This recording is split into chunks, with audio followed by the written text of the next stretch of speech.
SIR এর আগে আগে এখানে যেটা হিন্দুত্বের মতুয়া কার্ড দিচ্ছিল, তো সেটা কি এসআইআর এ আপনাদের কোনো কাজে লেগেছে? ও আমরা করিও নি। করেননি? না, অনেকে করেছে, আমরা করি। কেন? মানে এটা তো সবাইকে করতে বলছিল। ওটার উপর আমরা সেরকম বিশ্বাস রাখতে পারছি না যে ওটা কার্যকারী হবে কি না হবে। ওটা হচ্ছে পারিবারিক ব্যাপার। ওটা পারিবারিক ওটা ব্যাপার। হচ্ছে ওদের পারিবারিক ব্যাপার। ওদের পারিবারিক ব্যাপার। ওদের পারিবারিক ব্যাপার। এখানে আমাদের কোনো এখানে কোনো সরকারের কোনো ব্যাপার নেই এখানে। এটা ও হচ্ছে আচ্ছা, পারিবারিক কিন্তু ব্যাপার। ওটাতে তো টাকা লাগছিল। হ্যাঁ, টাকা লাগছে, সে পারিবারিক ব্যাপার। আপনি যদি ওর সঙ্গে সঙ্গ হতে চান বা ওর সঙ্গে আমি এই সংস্থায় আমি থাকবো, তাহলে আপনি সেখানে কাট করবেন, যা করবেন করবেন। যে কোনো সংস্থায় যদি আপনি এই রামকৃষ্ণ মিশনে যান, তো সেখানে তো আপনার একটা ইয়ে লাগবে যে আমি এখানে রামকৃষ্ণ মিশনে আমি একটা ভক্ত বা কিছু। কিন্তু এখানে মানে ব্যানারটাতে লেখা ছিল না যে হিন্দুত্বের সার্টিফিকেট। এই হিন্দুত্বের সার্টিফিকেট, সেটা হিন্দু তো বুঝলাম না যে হিন্দু। আপনারা তো এমনিই তো হিন্দু। আমি হিন্দু সনাতনী। হ্যাঁ, তো এটা আমার আবার সনাতন কার্ড ধর্ম। দিয়ে কি বিচার হবে? কার দিয়ে বিচার হবে কি সেটা ওরাই জানে। আমিও মতুয়া, আচ্ছা। আমিও কিন্তু মতুয়া, কিন্তু এরা এখন শোনো, এরা হচ্ছে মাথা। হ্যাঁ, এখন এরা কি বুঝে কি করছে সেটা তারা এরা বুঝে। মাথা তো আপনাদের ভোট দিয়েই ভোটে জিতেই হয়েছে। হ্যাঁ, হয়েছে, করেছি। তারপরে এই মানে প্রত্যেকটা মানে খেটে খাওয়া মানুষের থেকে 200-100 টাকা করে নেওয়া, সেটাতে কোনো কাজেও লাগবে 200-100 কোথায়, 800-900 টাকা করে নাকি লাগছে। 800-900 টাকা করে হ্যাঁ। লাগছিল। কিন্তু কোনো কাজ পড়ে থাকে, ও তো পড়ে থাকবে, এটা তো কাজেও লাগবে না। ওইটা কোনো কাজে লাগবে না। ওটা কোনো ডকুমেন্টসই নয়। হুম। এইটা কোনো ডকুমেন্টসই নয়। না। এটা সরকারি একটা অসক্তম্য কাগজের যা দাম আছে, আমি তো মনে করি তার কিছু দাম নেই ওটা। কোনো দাম নেই। আমি কোনো দেখেছি দাম ওই কাগজটা, আমি এসেছিলাম এর আগে এখানে। সে কাগজ মানে কেন normal- নাই কোনো ওখানে কোনো সরকারের কোনো কাগজ, কোনো ডকুমেন্টসই নেই ওখানে। ওইটা কোনো পুজোই আসবে না। ওটা আমিও করতে পারি। আমি একটা মন্দির করবো, আমার এই সমস্ত সঙ্গে যারা যারা জড়িত হতে চাও তারা আসো, আমার সঙ্গে আমার এই ইসের সঙ্গে একতা হোক। এটা সবাই পারে। কিন্তু ওটার সাথে সিএ কে মিলিয়ে দিয়ে মানে যেটা করছিল যে ওটাই আপনার হিন্দুত্বের সার্টিফিকেট, মতুয়া কার্ড থাকলে আপনি বৈধ ভোটার, সেটার তো কোনো লিঙ্ক নেই এখানে। এর সঙ্গে ওর কি যোগাযোগ আছে? এটা মিথ্যা কথা। এটা কি মানে আমি বলছি মমতাবালা ঠাকুর করাচ্ছিল না শান্তনু ঠাকুর? শান্তনু ঠাকুর। শান্তনু ঠাকুর প্রথম শুরু করেছে, তারপরে আবার শান্তনু ঠাকুরের ভাই সুব্রত ঠাকুর করেছে। ঠাকুর করছে। হ্যাঁ, সুব্রত ঠাকুর বাড়িতে তাই নিয়ে কত ঝামেলা হলো। তারপরে আবার সুব্রত ঠাকুর এসে এই তালতলা এখানে ক্যাম্প করলো ও করার জন্যে। কিন্তু এটা তো এটা ওদের পারিবারিক ব্যাপার, ইনকামের ব্যাপার।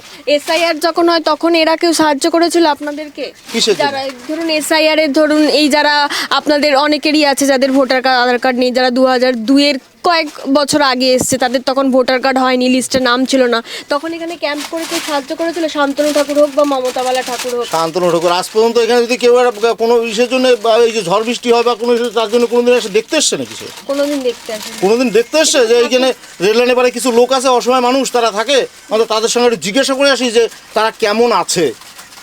আজ পর্যন্ত কেউ আসেনি তো। এখানে নেতা মন্ত্রীরা যারাই বলেন ভোটের সময় আসবে, তখন আমি দাদা বা আমি তার অন্য কিছু হয়ে যাই। সে আমার থেকে অনেক বড়, আমি হয়ে যাই তার দাদা বা কাকা। ঠাকুর বাড়ি একদম পাশেই আপনাদের? এই তো বেশি সময় লাগে না, মিনিট তাও পাঁচেক আসেন। লাগবে যেতে। তাও আসেন না, ভোটটা চাইতে আসে? ভোট চাইতে তো সবাই আসবে। ভোট চালাবো তখন আমার কাছে হাত জোর করে। মানে এমনি বলছি ঝড় বৃষ্টিতে দেখতে আসে না মানুষ? ধরুন আপনি কোনো মানে সমস্যায় পড়লেন, তখন গেলে কি সাহায্য পান? কোনো সাহায্য নেই দেখতে এখানে। পান কি আগে?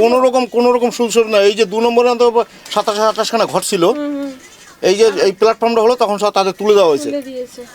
আচ্ছা, তুমি তো একজন মন্ত্রী, তাদের জন্য একটা ব্যবস্থা করার দরকার ছিল, সহযোগিতা করার দরকার ছিল যেভাবে হোক। হ্যাঁ।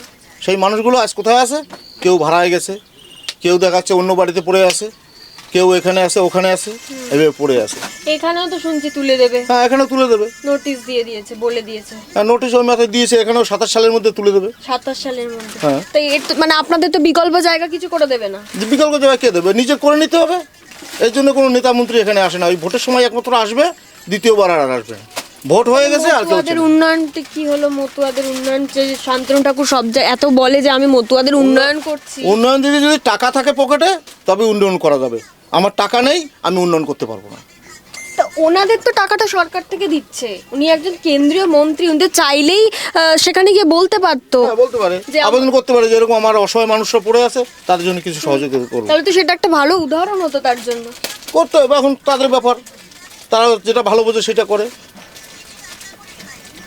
আসলে ভোট চাওয়ার বেলায় তখন আমি আছি, ভোটের বেলায় তখন ভালো দেখবেন। মানে দুটো দলই সমান। নাকি? দুটো দল না, আমি তো বলো যত নেতার মন্ত্রী আছে সবাই সমান, সবাই সমান, কেউ কেউ কেউ এর মধ্যে খারাপ নাই, সবাই এই যে ভালো। কয়েকদিন আগে এসআইআর এর নাম বাদ যেতে দেবো না বলে অনশন করছিলেন মমতা বালা ঠাকুর, তো সেটা কি মনে হয় যে এইটা করে আপনাদের কোনো লাভ হয়েছে, মতুয়াদের আদতে কোনো লাভ হয়েছে? লাভ হয়েছে মানে ওই কিছু প্রচার আচার হয়েছে আর কি, যে মতুয়ারা এটা এর জন্য লড়ছে, এটাই যা হয়েছে। তা আপনাদের তো প্রত্যেকেরই ভোটার কার্ড আধার কার্ড আছে, তো আপনারা ফর্ম ফিল আপ করলে নাম উঠে যাবে, তো এটা অনশন করে কি লাভটা হলো? না, তার ভিতরে দেখা যাচ্ছে অনেকের ডকুমেন্ট পত্র যে এগুলো চেয়েছে, হয়তো অনেকের ভিতর কিছু নেই, আচ্ছা, অনেকের ভিতরে সেই ইগুলো নেই, যার জন্য হয়তো কিছু করা হয়েছে যে এই লোকগুলো থাকুক। যেহেতু আমরা সবাই সনাতনী, আমি চাইবো যে আপনিও আমার সনাতনী, আমার ভাই বা আমার বোন বা আমার দিদি, এটা আমিও চাইবো যে সে আমার পাশে থাক।